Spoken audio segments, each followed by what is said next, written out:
Eh bien, très cher téléspectateurs, nous voici à la dernière session des vidéos destinées à Autodesk Vehicle Tracking. Et là, maintenant, nous allons pouvoir vous montrer comment vous pouvez faire une analyse des dégagements verticaux des mouvements des véhicules. Ici, nous nous sommes beaucoup plus passés et penchés sur le plan horizontal. Donc, comme vous voyez, beaucoup plus, nous avons fait des simulations sur le plan horizontal, mais Vehicle Tracking vous donne la possibilité aussi de faire des simulations des mouvements des véhicules sur un plan vertical. Donc, ce que nous appelons les vertical clearance, donc les dégagements verticaux, des balayages verticaux des mouvements des véhicules. Et c'est ce que moi je dois pouvoir vous montrer dans cette session.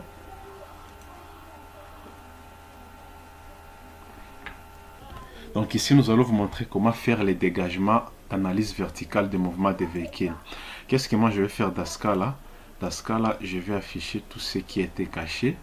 Et cette fois-ci, je vais utiliser ces profils verticaux. Tu vois, il est toujours plus appliqué pour des profils qui ne sont tels qu'étés verticales.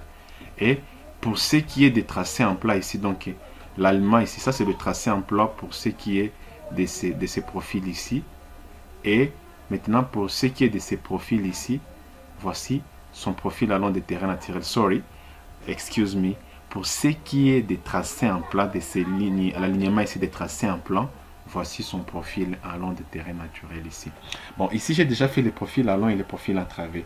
L'objectif ici, c'est de voir comment nous pouvons faire une analyse des dégagements verticaux des mouvements des véhicules.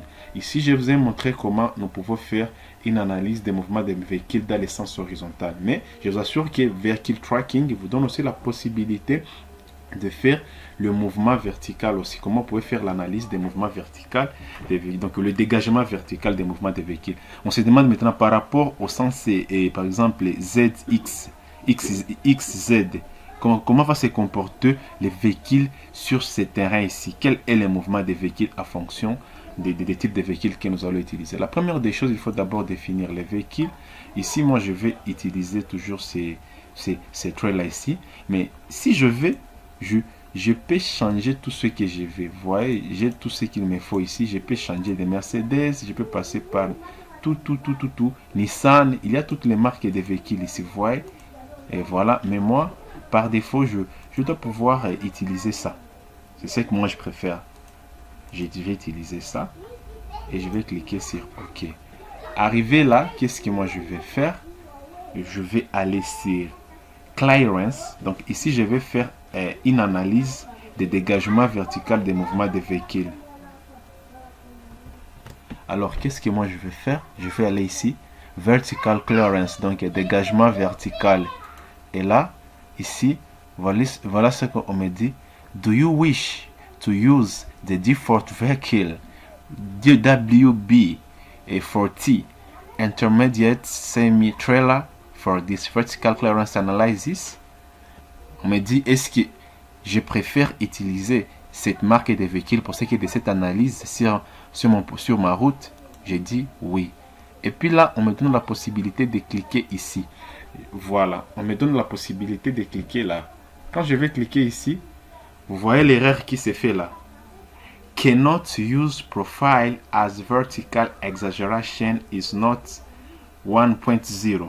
Donc, je ne peux pas faire cette analyse pour des profils verticaux qui dépassent 1. Donc, leur exagération dépasse 1. Et souvent, vous allez voir pour la plupart des fois, ceux qui ont déjà travaillé avec Vehicle Tracking, ils sont toujours bités à ces problèmes.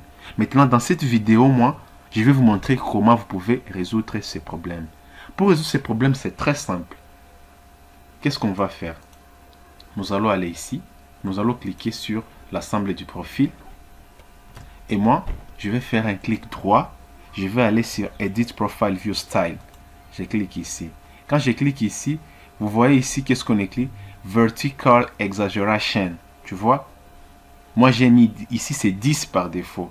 Donc, qui est égal au rapport entre le profil vertical sur le, donc, et les rapports entre l'échelle horizontale sur l'échelle verticale. Alors ici, moi, je vais mettre un 1. Je mets 1, j'applique. Quand je mets 1, j'applique. Tu vois qu'il ça rabaisse à ce niveau ici. Et là, ça va bien marcher. Comment qu'est-ce que moi je vais faire? C'est très simple. Vraiment simple. Vous allez voir, je vais juste aller là. Je clique OK. Je clique ici. Vous voyez? Vous voyez le message qu'on me donne?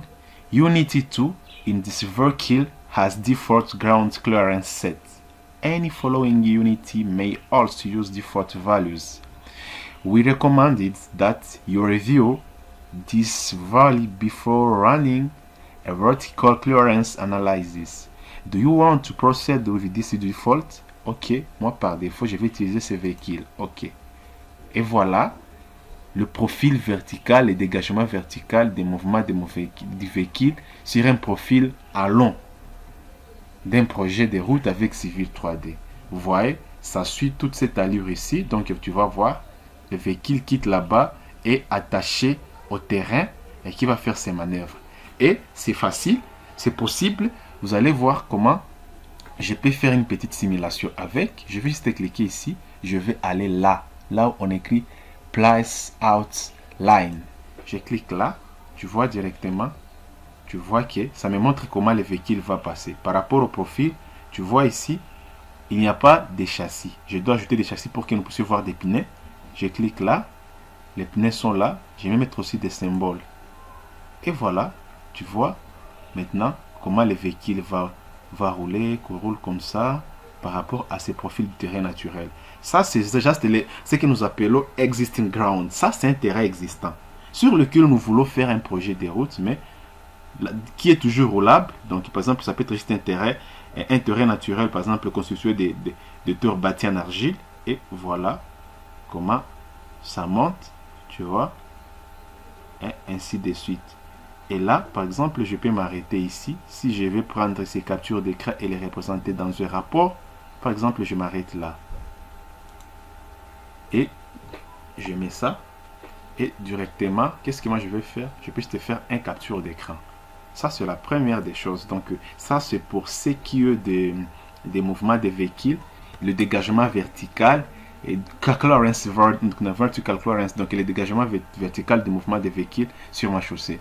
Maintenant, j'ai la possibilité de faire une animation. Vous allez voir. Ah, voilà. Et qu'est-ce que moi je vais faire? Ici, maintenant, je n'aurai pas la possibilité de voir ça en 3D, du fait que c'est un profil vertical. Je vais juste cliquer ici. Et voilà. Voilà les mouvements qui est là. Vous voyez? Et vous allez voir comment mon véhicule va se comporter. Plus j'augmente la vitesse, et voilà, tu vas voir, le véhicule va passer, le véhicule va monter, tu vois. Et voilà. Vous voyez, le véhicule monte. Et ainsi de suite. Vous voyez? Voilà. C'est un peu ça la simulation avec.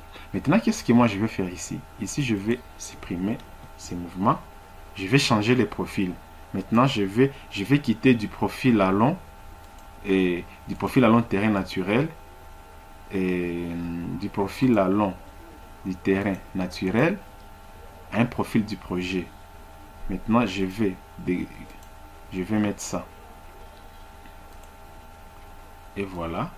C'est ça mon profil projet. Voilà les profils projet ici. C'est ça les profils du projet. Le rouge là, c'était juste le profil en terrain naturel. Maintenant, là, on vient de construire là, une route. Et nous allons maintenant voir l'impact du passage de ces véhicules là sur cette route. Par rapport au rayon de courbure que nous avions pris. Par rapport au rayon aux angles, aux pentes et aux rampes, des clotoïdes, ainsi de suite. Et comment ce véhicule va se comporter. Et qu'est-ce que moi je vais faire? Je vais juste aller ici. Ça va me présenter le même message. Je vais cliquer là. Et là-bas. Et voilà. Ça me donne ça. Vous voyez? Arrivé ici, tu vois, c'est déjà un problème. Je suis arrêté là.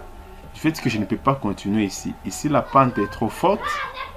Et du fait que la pente est trop forte, cela peut créer un accident de véhicule. Qu'est-ce que je dois faire ici? Maintenant, pour ceux qui utilisent par exemple l'application BIM 360. Comment là maintenant je peux faire? Par exemple, je vais aller ici. Avec BIM 360, je vais utiliser par exemple BIM 360 Design ou Docs. Là où j'ai ce modèle ici, je vais juste sur les clouds, je dois juste cliquer ici je dois juste signaler ici qu'il y a une erreur. Qu'est-ce que je dois faire? Je dois revoir cet angle ici. Et non, je dois pouvoir revoir la pente ici, la réduire pour permettre au véhicule de marcher lentement. Et maintenant, là, ce qu'on appelait création des problèmes, donc les clash detection. Il y a une erreur, le véhicule s'arrête là, ne peut plus continuer vu que la pente est grande. Et voilà, nous allons faire une simulation pour voir ça. Comment on va faire ça? On va juste aller là. De la même manière, je vais aller là. Et voilà.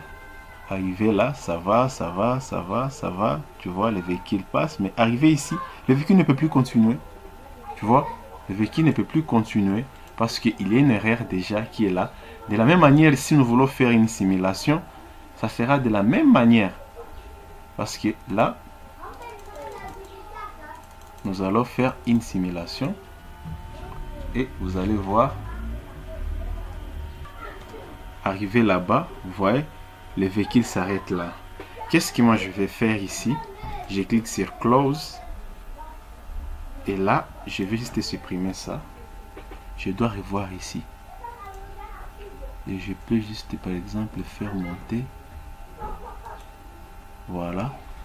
Je peux encore peut-être faire monter, réduire la pente. Et voilà. Encore, on peut réduire la pente un peu. Si c'est ça l'exigence, par exemple, on dit il faut réduire la pente à tel pourcentage.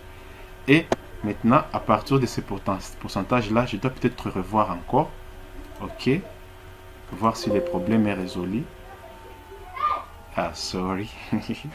Là, ça change, ça fait l'inverse. Je dois aller là. Je dois aller ici. Voir. Et voilà. Toujours, il y a un petit problème ici. Donc, il faut revoir ici, il faut revoir ici et résoudre le problème. Donc, c'est ce que moi, je voulais juste vous montrer comment vous pouvez utiliser ça avec Civil. Nous avons fait l'essentiel. Je vous ai expliqué tout ce qui est... vehicle tracking. J'ai fait pas mal de vidéos pour vous donner l'essentiel. Le plaisir est pour moi. Tout ce qu'on a fait, on a pu décortiquer tout ça. Nous avons parlé de tout ça, des parkings, des roundabouts. J'ai parlé de ça. J'ai parlé de ce pattern analysis. J'ai parlé pour ce qui est de l'aéronautique. Donc, comment simuler le mouvement des avions sur un véhicule, sur un aéroport. Je vous ai parlé de l'autroid, de l'électron léger. Je vous ai parlé des parking design. Je vous ai montré comment faire l'animation. J'ai fait une introduction au BIM. Je vous ai parlé de BIM 360. Ici, c'est une collaboration basée sur les clouds pour un projet. Je reviendrai dans les jours à venir avec plus de détails. Je vais vous parler du BIM en réalité. C'est quoi le BIM? Parce que le BIM n'est pas seulement un logiciel. Le BIM, c'est un processus. Ce sont des méthodologies de travail, et des normes et des standards pour l'étude de la vie d'un projet, de sa conception, l'exécution jusqu'à la démolition. Nous allons vous parler de tout ça dans les jours à venir. Je vous ai parlé de ces workflows entre Civil 3D et Vehicle Tracking jusqu'à l'animation. Le plaisir a été pour moi de vous présenter cette session. C'était encore une fois Barakika Christian, qui est un ingénieur civil en structure, infrastructure, spécialiste technique des solutions Autodesk sur le continent africain, consultant, ingénieur d'application ID Technologie Autodesk dans la région francophone. Donc, la région francophone d'Autodesk, je suis ingénieur civil consultant pour ID Technologie et Autodesk. Mes contacts sont là. Vous avez des difficultés, nous avons des solutions. Vous voulez vous approprier des solutions Autodesk, vous voulez peut-être avoir une version certifiante, vous voulez avoir des logiciels Autodesk, n'hésitez pas à me contacter. Je vais vous mettre en contact avec votre vendeur local. Quant à moi, je vous dis merci. N'hésitez pas à nous donner vos feedbacks, vos impressions. Et surtout, si toutes ces séries de vidéos vous a tellement pris de pli, ne les gardez pas pour vous seul. Essayez de les partager aussi avec les autres de votre entourage.